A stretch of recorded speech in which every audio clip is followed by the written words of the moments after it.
to the Accelerate Climate Action, Raising Business Pathway to Decarbonization. My name is Yuki Yasui, and I am the UNEP Finance Initiative's Asia Pacific Regional Coordination Manager based in Bangkok. Today, we are dealing with two pressing global threats, the COVID-19 crisis and the evolving climate crisis. The deadline to achieve the Sustainable Development Goals is also fast approaching. Under these conditions, the United Nations is calling on companies to set ambitious and measurable targets on climate action and do more on the SDGs. But does it make sense for businesses to raise its ambition to drive sustainability and climate action, especially today under the COVID pandemic? According to Deloitte's global survey conducted in January and February this year, 2/3 of the businesses have said they needed to cut back on their sustainability efforts in response to the pandemic and the economic downturn. At the same time, 30% said that they are already feeling the impacts of climate change to their businesses, and the majority acknowledged that the world was at the tipping point to act. We know that the private sector has a crucial role to play in solving the climate crisis. At the same time, it is the role of governments to prepare for an enabling environment with clear and long-term commitments. Neither can solve the climate change crisis alone. The government and the private sector need to send positive signals to each other to reinforce their respective climate actions. In addition to this exchange of positive signaling, another highly effective relationship between the public and private sector is collaboration and partnerships.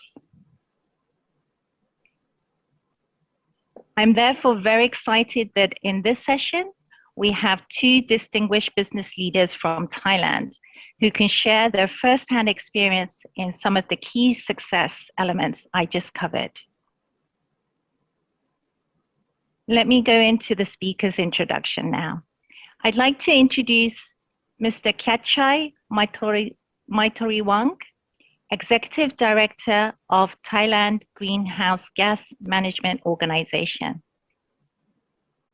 Mr. Khatchai is an expert in collaboration and partnership and is in a unique position to talk about how the government and the private sector are supporting each other in driving climate action in Thailand.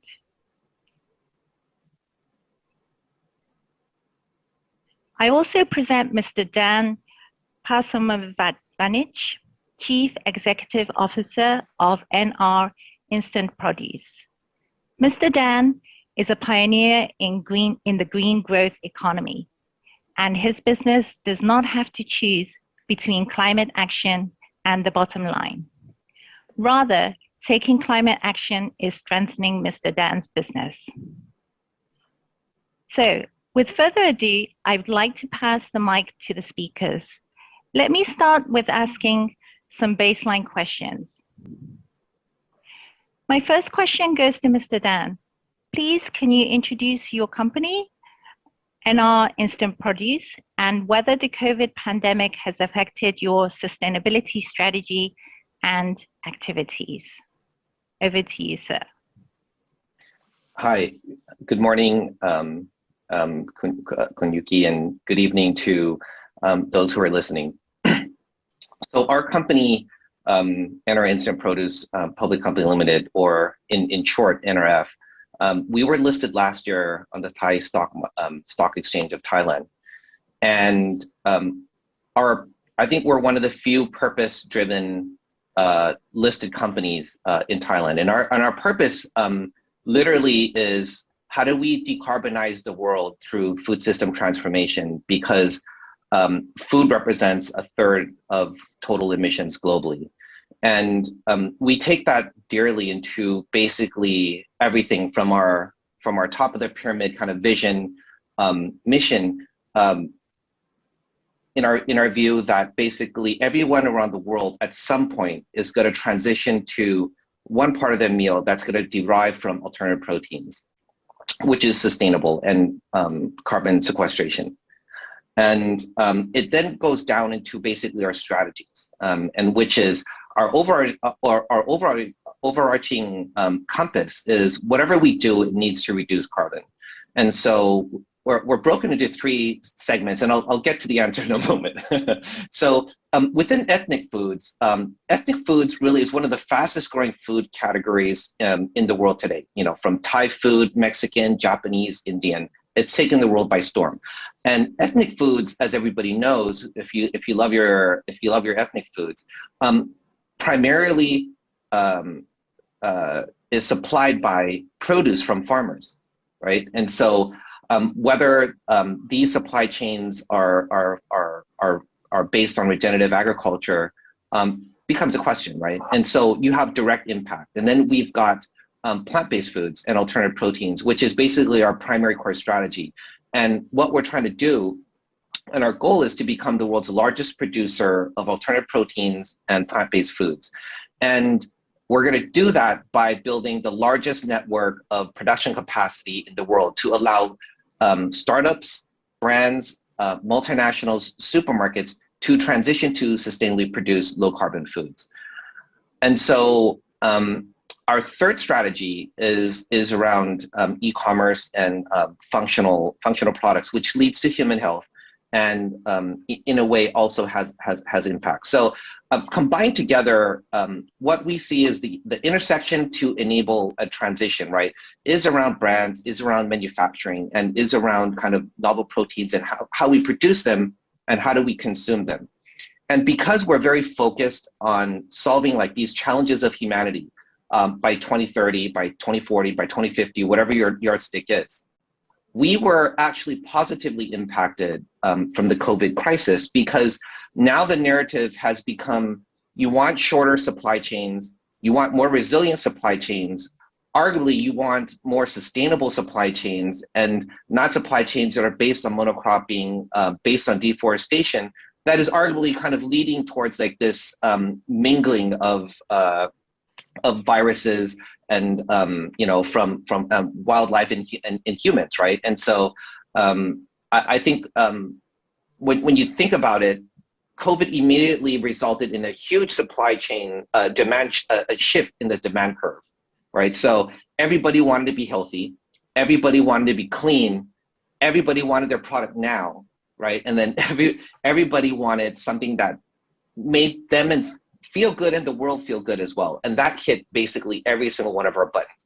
What we're trying to do is we're trying to transform into a company for the 22nd century, actually, as a global food player.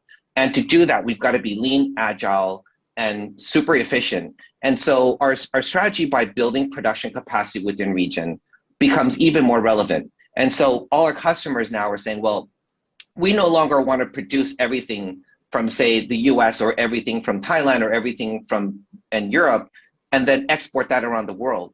You know, carbon emissions aside, it's not great for your carbon footprint, but more importantly, they want that resiliency. They want the ability to avoid all these logistical challenges. So I think we were just lucky that you know, 3 or 4 years ago, when we actually signed to the 1.5 degree pledge, that, you know, this was our strategy, this is where we wanted to be, this is where we believed the world was going to be, and it would be imperative for business. And we've been positively impacted, and I thank God every day for that. That's a great news. And I think not only your company, but quite a lot of companies around the world are actually positively impacted and motivated to strive on their sustainability strategy. Just like you said, I think resilience is a really important factor that a lot of companies have realized, that sustainability does build resilience. And in your case, the localization strategy worked very well here. And I think that is really an important keyword in the sustainability journey. I'm now going to turn to Mr. Kiatchai. Please, can you introduce your organization, the Thailand Greenhouse Gas Management Organization, and also how the COVID pandemic affected your work? Thank you. Thank you very much to invite TGO to join this panel discussion. Firstly, I like to introduce that what is TGO. TGO is a public organization in Ministry of National Resources and Environment, Thailand. We are mainly act as the key promoter in the program of voluntary certification mechanism for climate mitigation action or projects. So that means we are the key driver to motivate the private sectors on kind of the sector to make and create the project for climate action, something like that. What is our services areas? First one, we set up our climate change related communication platform to people understand and clear understandings about what is the threat and the risks for the climate crisis or climate change that we will face if the temperatures increases more than 1.5, let's say. The second thing is we form our TGO climate action academies to formulate all the international technical centers together with the project developers, validators, work together in the short course for capacity buildings to understand clearly to develop the project, as well as how to get the credit, something like that. The third one, we also conduct the leadership program to make the leading for the leaders in Thailand to make the ambitious target and have a collaboration together. We conduct conferences, we conduct the collaboration with education centers around the country. We also have the platform for carbon footprint certification in many options. For example, for the area-based cities, we also devised the area-based city for the accounting greenhouse gas inventory base. We do also for the carbon footprint for products. Is a life cycle things for the carbon footprint life cycle. We also certify for the carbon footprint reduction for the product. We also have carbon footprint for organization to understand how much the organization is issue their emission to the world and can set the target to have a reduction and make the target to be a carbon neutrality. Beyond that, we have the platform for offsetting and neutralities compliant platform to certify when they have a credit and offset by themselves. Lastly, it's a big platform. It's a certification for carbon credit. In Thailand, we have a carbon credit we call Thailand Voluntary Emission Reduction Certification, or TWERS. This one we promote for it's like a CDN1. We make a domestic certification for good project to certify how many tons that can do reduce or removal in the project. As well as we set up our domestic carbon exchange market to optimize the economically for climate action, something like that. Despite the COVID-19 pandemic is still active in Thailand since last year. Based on our data on our service certification platform, many companies in Thailand are still continues to strengthen their ambition to make additional effort to contribute the climate mitigation. For example, I found that more than 193 companies have their carbon footprint certified during this period. Some companies make further contribution through carbon offset and carbon neutrality program. Let's say carbon neutral certified. About the project, we have 85 new register project for Thailand Voluntary Emission Reduction Scheme or TVO. It also have a certified for 4.4 million ton carbon dioxide equivalent certified during this period. So that means everybody, especially the private sector, still have realized that even COVID is like a short-term problem. We still realize to do some action responsible for the next dangerous that is bigger than COVID-19. That means the climate change crisis. So we found that even this COVID, our activities still go on. Okay, shortly. Another thing, as Thai government, we plan to have COP26 suppose the end of this year. So our governments have internally discussion in the process of developing the long-term low emission development strategies and try to revise and make the more ambitious target.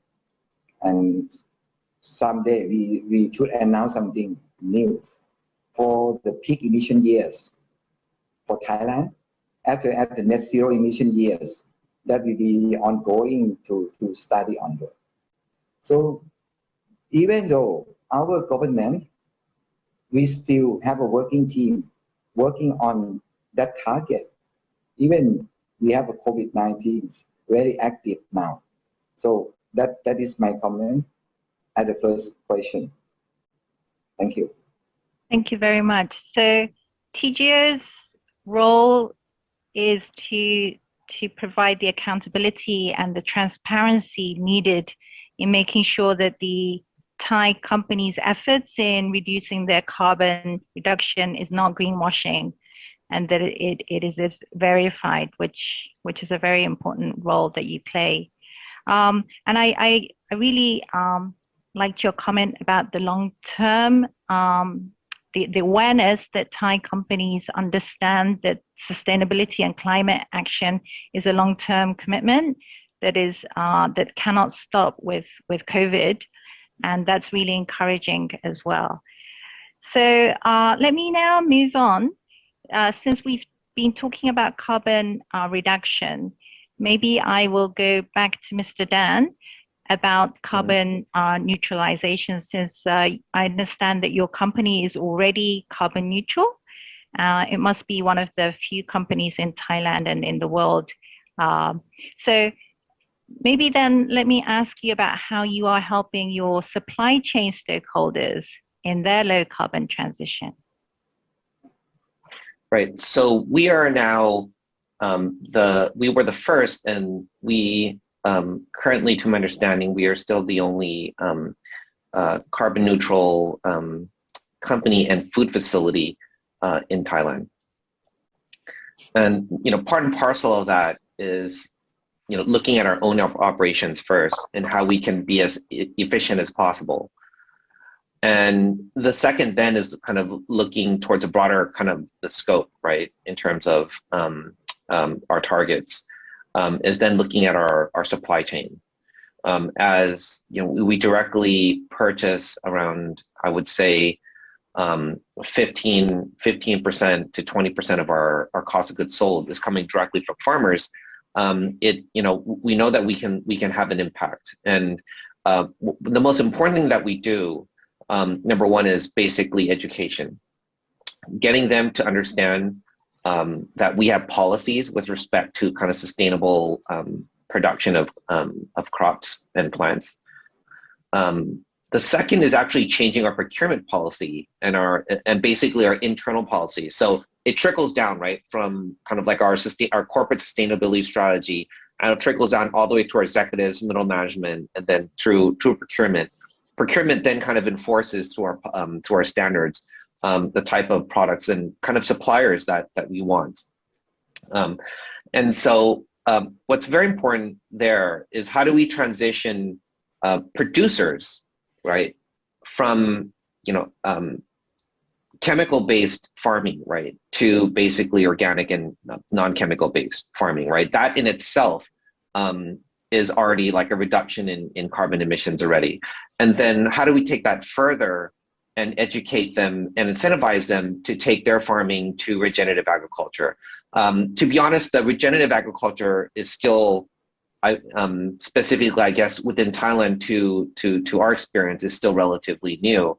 And it's not like in the US where you can take 10 years worth of like historical data, audit that and then compare that to say, okay, now I'm going to start growing beans instead of growing, say, a monocrop, and then I can prove and I can sell credits against that, right, and get it audited. So it's not as easy, and the farmer gate input prices are somewhat lower, making it a slightly bit more difficult to do that. But I do believe over the next few years, as we start looking at regenerative agriculture, we will be able to transition these farmers too. So in summary, I think from a supply chain perspective, specifically for producers now, for farmers, right, is one, enforcing standards that we would like them to adhere to, and then two, helping them migrate to more regenerative practices. And from a packaging perspective, that is somewhat a bit more difficult from a food perspective, because as we deal with long shelf life food, there are requirements in terms of stability of packaging, and that still requires, to a large extent, plastic. However, we can see now that there are certain vendors who have come to market today that has sustainable packaging that ultimately is also biodegradable and not based on fossil fuels. And so the EU has already set mandated targets in terms of that reduction in terms of plastic with plastic content. So I think overall, it's a matter of time. We follow closely kind of the regulatory format, but we always try to strive to be ahead of the regulatory format because we can see it coming. And so ultimately our kind of end goal is, how do we get to a point where we can offer services to our clients? So our business is 70% co-packing and 30% brand. And within our co-packing, how can we transition to allow our customers to get to carbon labeling, where basically this product has emitted like this carbon footprint, right? And then how they can use that as a source of competitive advantage. So the more carbon efficient our supply chain is, the more competitive their product is, right? As you would compare kind of like two bottles of, say, for example, corn, one is maybe more calories and the other has less calories. Now, wow, this has got less calories, plus it's got a better carbon footprint. And so that's kind of like what we're doing now and then where we see it. I would say within our, and that's in our ethnic foods business, within our plant-based, it's slightly different, because plant-based business, plant-based products and alternative proteins in itself is 10 times more carbon efficient than animal meat, right? Depending on kind of your animal protein source, obviously.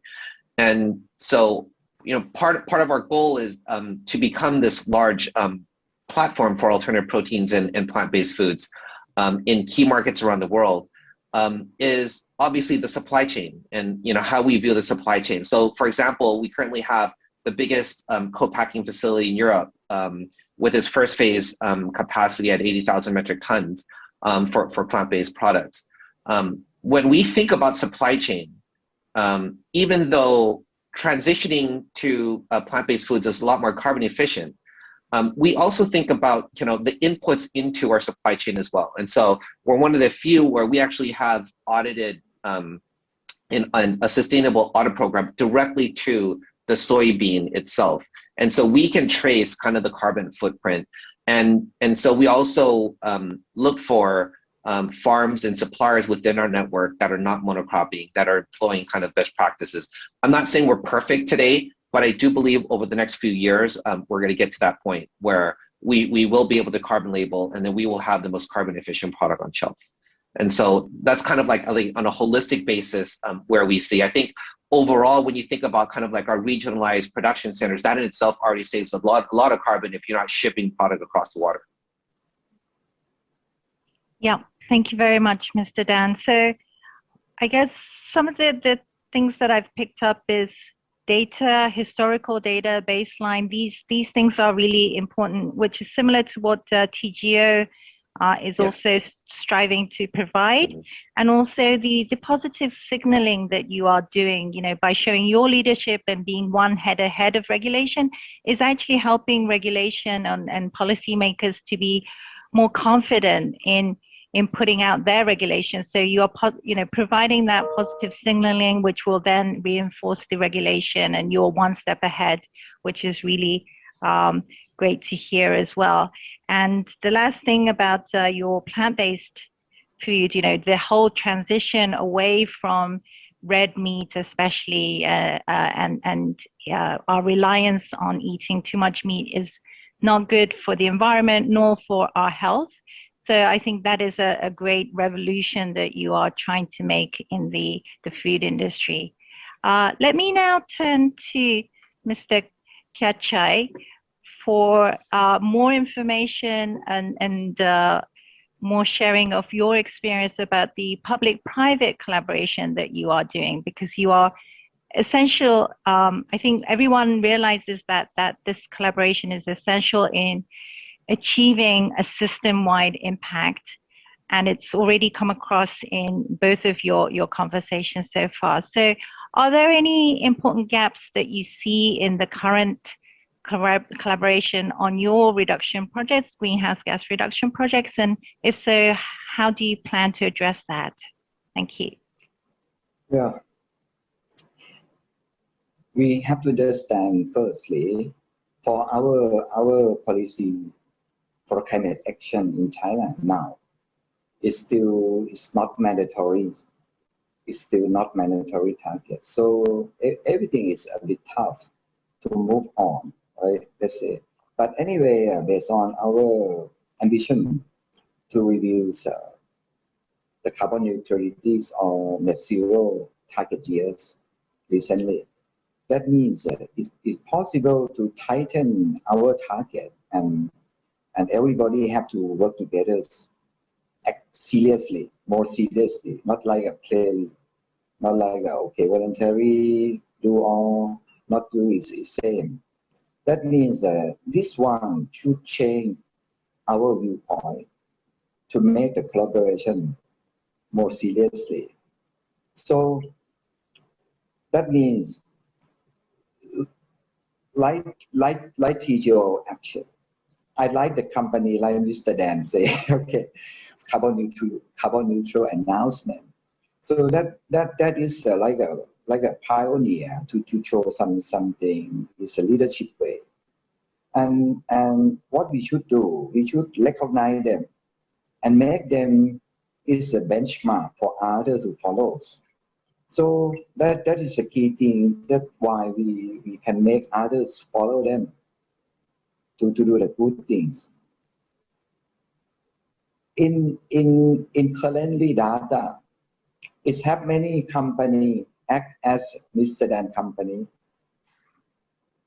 that do interest for the net zero emission target setting. Right now, we have at least 20 companies who have self-pledged net zero emission target, not cap and trade like the EU, but they do self-cap and try to make reviews supply chain by themselves and do the things, account, have a reduction, continuously improvement until the success. So that is a target that we like to make is booming in Thailand. So that means we have to provide them many things. Because in Thailand it's a voluntary, it's a very tough. So we have to start with the capacity building and clear understanding. Because it's not global. We have to do so. We have to 1, 2, 3, 4, 5, but we don't know why. Why we have to do? What is incentive? What is the incentive back to us? Everybody have to know, understand clearly of this. So that means we have to clear view and change economics view together with sustainability views. And now the new trend is more likely to change to the sustainability. The product, the green product is coming. The circular economies, the net zero economy is coming. So this kind of trend we have to promote to the whole party. And if the market change, so what TGO understanding is, if we change the market for the customer first, it's a low carbon market is the key. Net zero or low carbon product is a new thing for the new customer. So this is the first one that we like to promote. So we set up the certification for many things to promote this kind of thing, like the low carbon footprints, circular economy footprints, net zero tourism.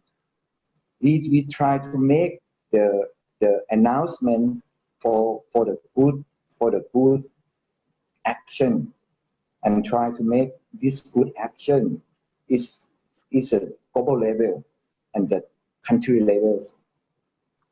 That is one thing that TGO like everybody to understand. And then we try to make a technical support for all the things, for the measure, verify and approve, to make it's a good standard to understand, to action correctly with area. So that's why we do the carbon footprint, to understand where is the problem and what we should do for the action, like that. And then we certify for success. So that what we provide based on IPCC methodology and its efficacy, that try to provide every country to make them clear on the successful action. So okay, that means we try to do like a voluntary base credit, voluntary base promotion, but this one is still not strong enough like some country. In EU, they do some cap and trade. That means they have a mandatory to prevent the some businesses cannot emit the greenhouse gas more than this, and with penalties, and they allow them for trade inside the cap. But in China have no kind of that. So we just put them have responsibility by themselves. So that is a difficult thing for Thailand. So that's why we very focus on the collaboration by heart and by understanding, by knowledge, and by viewpoint of long-term vision only. So lately, we organized the Climate Action Leader Forum, because we understand that leader is the key. Also, I invite Mr. Dan to join also for Climate Action Leader Forum. Will be conducted next month.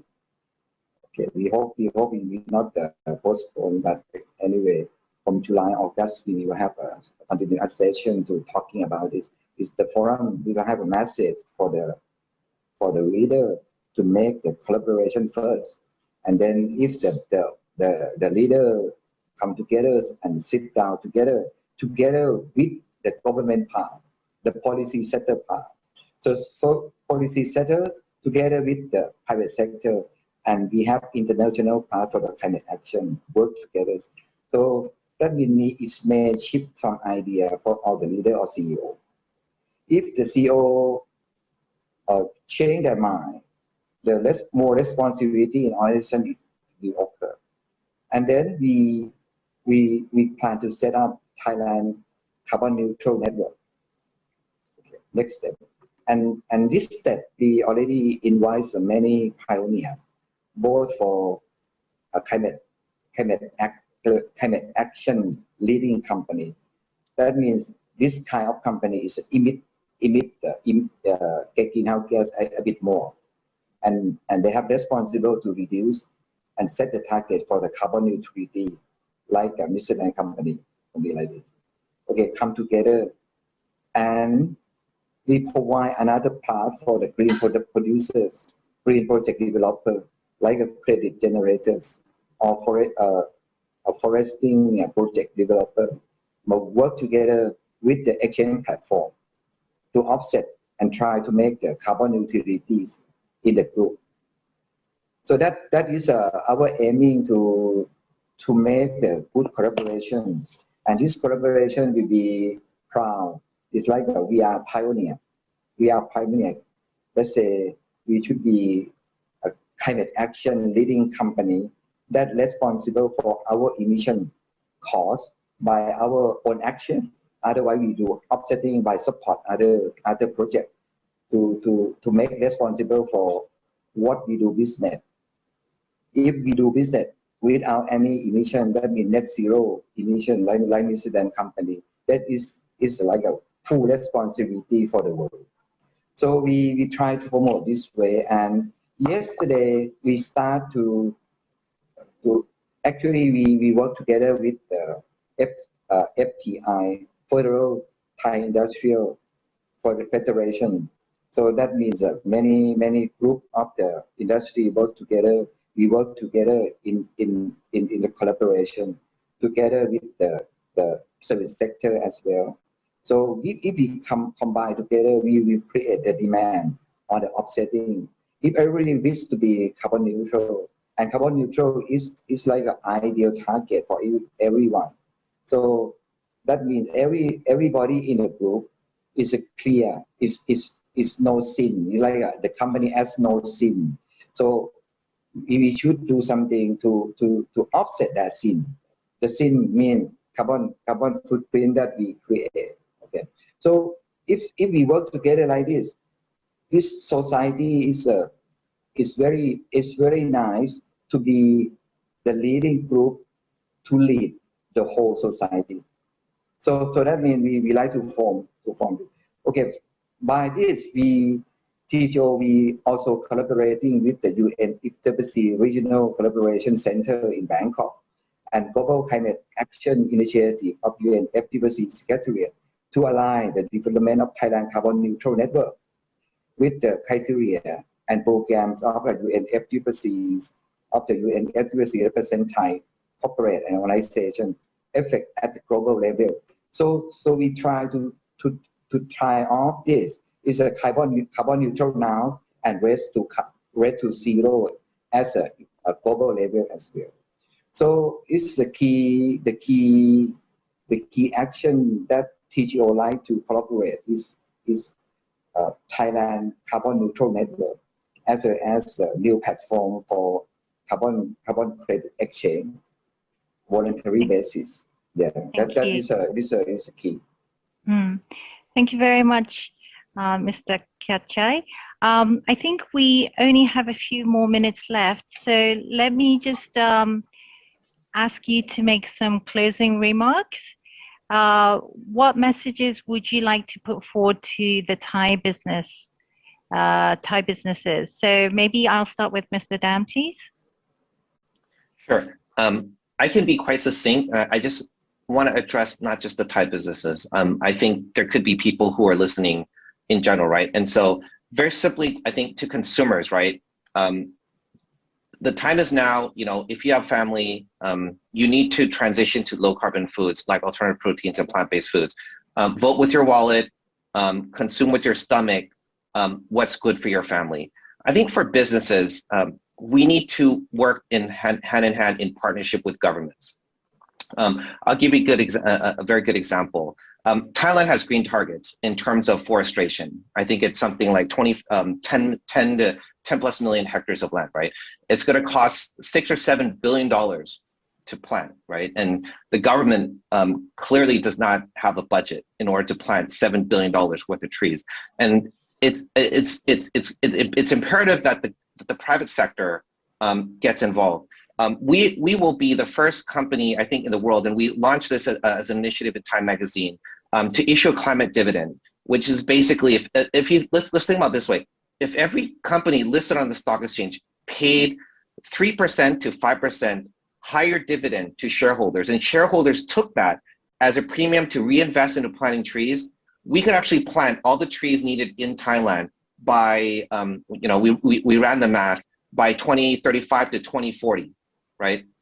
And if the government, match that dollar for dollar, we could do that by 2028. And if we did that around the world, imagine the amount of carbon emissions and how much we could sequester carbon.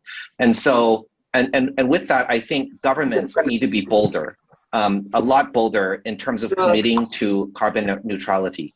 And I think one of the smartest governments I've heard come out with that is Korea, in which they've actually taken carbon neutrality 2050 targets and actually turned that into a new S-curve for their industries. So not trying to penalize, but create new incentives for industries, right, to grow. And then the last thing I just want to say, I'm sorry, I know I'm not answering directly your question, but I think I did, is with respect to multilateral organizations, how can you incentive people to transition to lower carbon footprint? I'll give you a very good example. Eating an animal meat hamburger is 3.3 kilos more carbon emissions than a plant-based hamburger, right? But they can't get rewarded because with full respect to science-based targets, right? You can't science-base that part easily, right? When it comes down to, why don't you eat a plant-based burger so that you're more carbon efficient? So how do we solve that? And if we can solve that, I think that's $1 trillion opportunity, right? And I'll give you my last example.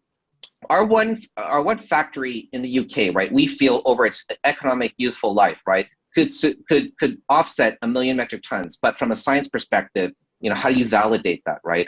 And so I think there's conversations around like this type of incentive structure that maybe it's not science-based, but how do we create incentives for people as a whole? And with that, I want to thank the UN Global Compact for giving me this opportunity. Thank you, Mr. Dan. And Mr. Kachai, your last comments, very briefly, please. I think the best climate action project in my mind is the reforestation, especially in Thailand. They have a very big opportunities in Thailand have to be developed things, new project for green area developments. That means we can create the sink-based carbon removal, and we like to call for action for everybody to seriously help each other, collaborating to make this project go on. So it's a win-win project for Thailand. When it's it should be a national agenda for everybody, and it's a win-win for climate action for country as well. And the platform for coordination, like a carbon neutral network, can transferring the investment through the credit to help the developer for reforestation. So this is an easy thing that everybody can do, and it can create a lot of benefit for the country as well as for the climate action that can offset what we emit for our country. That should come to do together for the reforesting project Thailand. Okay, good. Thank you. So I think we've got an agreement between the two gentlemen around the importance of reforestation and how any company can be involved in that. And I think the climate dividend is a great idea. So thank you very much to Mr. Dan, Mr. Kachai, and to all the listeners participating in this session. Thank you very much.